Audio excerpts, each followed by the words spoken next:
From the outside, number 30 East Drive in Pontefract looks like any other house on the street.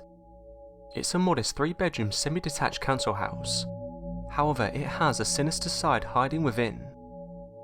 A decade before the world-famous Enfield poltergeist case came to the public attention, another haunting took place in the town of Pontefract.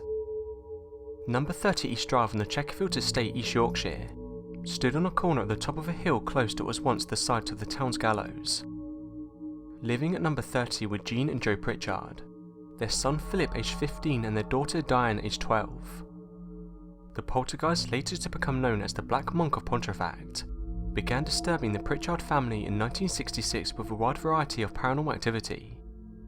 Water pools, lights turning on and off, furniture overturning, pictures being slashed, objects flying or levitating, knocking sounds, objects disappearing and reappearing again, foul smells, farmyard noises, heavy breathing sounds, sudden drops of temperature and a mysterious black-robed figure whose appearance became more and more frequent were all reported at the house. The police, a local MP and the vicar were all witness to the extraordinary happenings which continued to plague the household, and all attempts to exorcise the presence were unsuccessful and met with mockery. The events began in August 1966 during the August Bank holiday week. The family had gone on holiday to Devon, leaving 15-year-old Philip at home with his grandmother Sarah Scholes. While alone in the house, Sarah felt a cold gust of wind despite the warm weather outside. When Philip re-entered the house, he noticed white powder falling from mid-air around the living room. Their assumption was that it was somehow falling from the ceiling. However, the ceiling had only been recently redecorated.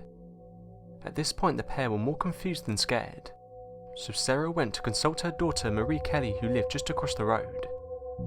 When Marie saw the white powder, she went into the kitchen to get a cloth to clean it up, and promptly slipped in a pool of water that formed on the kitchen floor. Numerous puddles of water began appearing on the kitchen floor.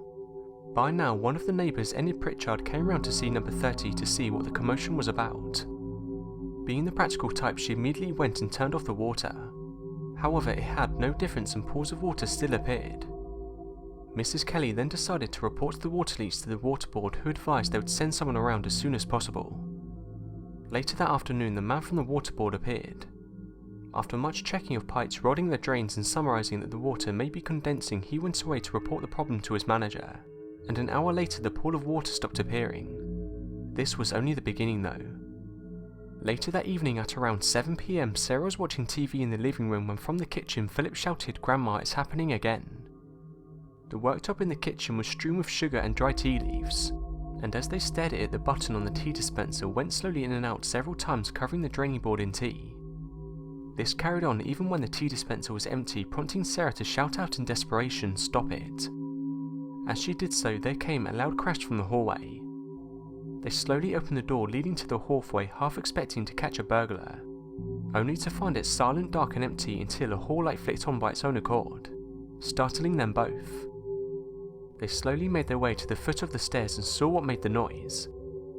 A plant which was usually at the foot of the stairs was now halfway up them, missing its pot which was on the landing above. As if this wasn't enough to fray their nerves, another sound rang from the kitchen, making them jump once again. On investigation, they saw that a cupboard was vibrating as if someone was inside. As soon as Philip snatched open the door, the vibration stopped, whilst almost immediately another loud banging noise started up somewhere else in the house. Sarah now noticed a sudden chill in the air and decided to fetch Marie Kelly again.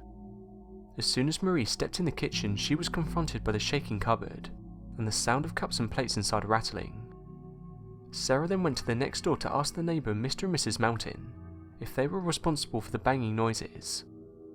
Mrs. Mountain looked in amazement at Sarah, saying, "We thought it was you." By the time Sarah returned, the noises stopped.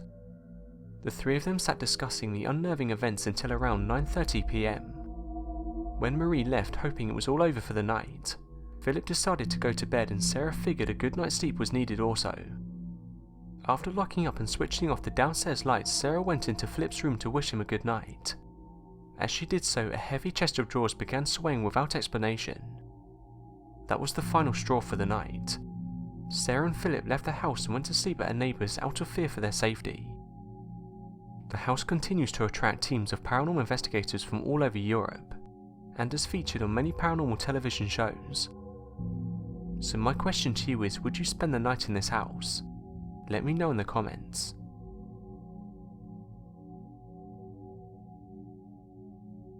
Thanks for watching and don't forget to subscribe for more videos.